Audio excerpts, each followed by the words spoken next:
let's kind of go into kind of like the support that male victims receive here in Ireland. It is pretty pathetic, to say the least. So, what groups and services are there in Ireland for men? Yeah, it's extraordinarily pathetic, Jeff. Extraordinarily pathetic. Briefly, there are just two groups providing services for male victims. One is Men's Aid, which is based in Navan. That's its only base, permanent base in Navan. It has outreach centres in 4 or 5 counties, including Dublin. By the way, there's no permanent office in Dublin where male victims can go. Not in the greater Dublin area. There's no permanent call centre in the main Dublin region with 1.5 million people. Wow. And that's the case. The second group that provides services for male victims is Men's Development Network, which is based in Waterford.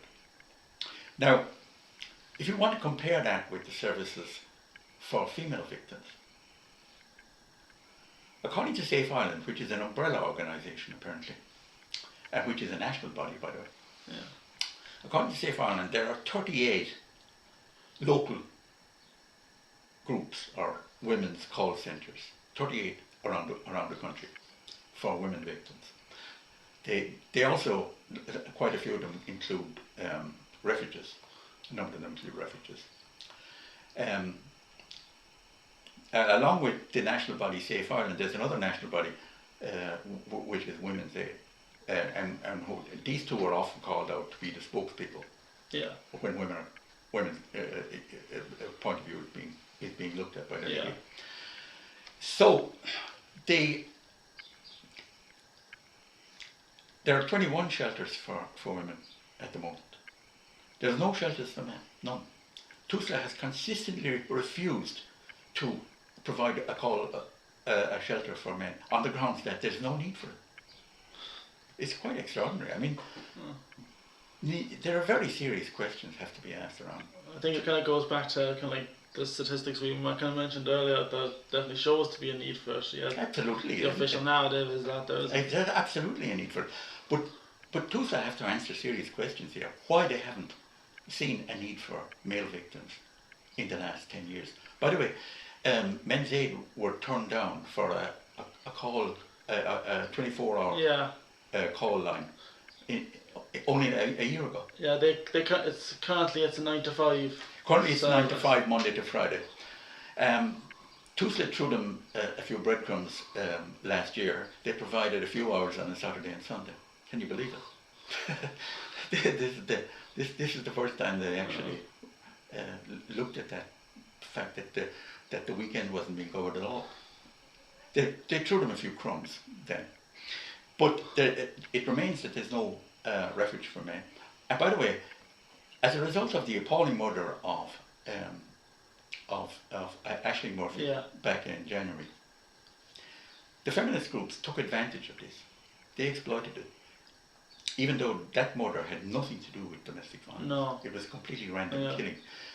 Safe Ireland and Women's Aid jumped on the bandwagon.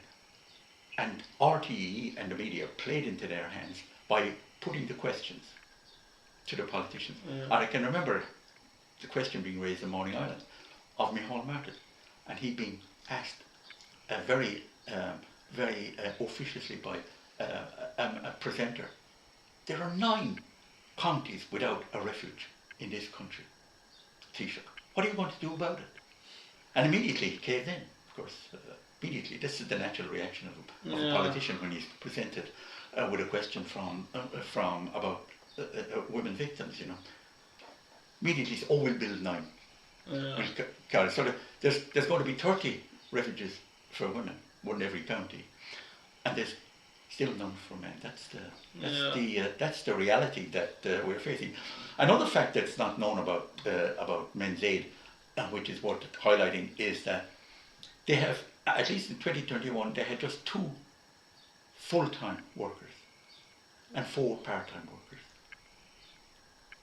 That's incredible. Is it?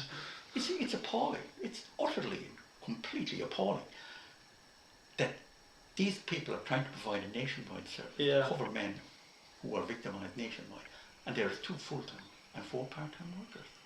and they got 250,000 euros from TUSLA in 2021. Now TUSLA dispensed over 30 million in 2021 to all the services, the different domestic violence services. yeah. And men's aid got 250,000. That's less than 1% of the total. Less than 1% of the total. Despite the fact that all the figures show that, even despite the fact that they recorded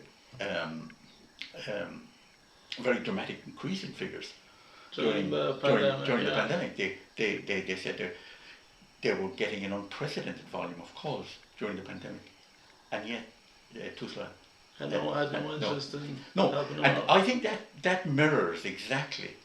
The TUSLA needs to be brought out into the public domain and have serious questions put down. Why are you doing this? And they need to be able to answer, because what TUSLA are doing is a mirror image of what's happening right across the state agencies. Yeah. The same attitude is prevailing.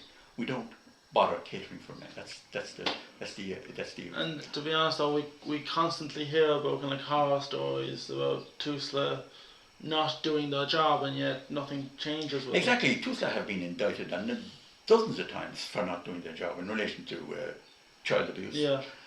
We can all remember the appalling case of the Maurice McCabe case. Yeah. Way back in 2015 or something like that. Which we mentioned in the first episode. Exactly, and that was one of the worst cases that ever recorded in that area, and TUSLA were completely to blame there. Yeah. They were to blame for that. So it shows a mindset within TUSLA which needs to be brought out into the open. And I've read cases that are quite similar since that kind of shows that they haven't changed at all. I agree with you. I don't think they've changed at all. I think that their mindset is that they can do what they like. Yeah. Now, it should also be remembered that although TUSLA is the principal funder of domestic violence services in the state, it's by no means the only one. Yeah. There are quite a number of other sources of funds provided within the state. For instance, the Department of Justice provides considerable additional funding, and it does. And one of the agencies within the Department of Justice which provides that funding is the Commission for the Victims of Crime, CVC. They provide help for victims of crime.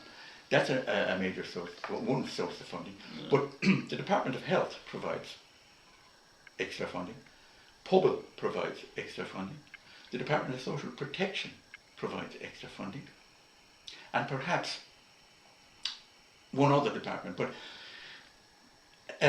the point is that across the state there are quite a number of other services providing funding. So the idea that just 30 million is going into the total for state funding for domestic violence, I'd say that's a very low figure. Yeah. I'd say it's much higher than that. Much higher. So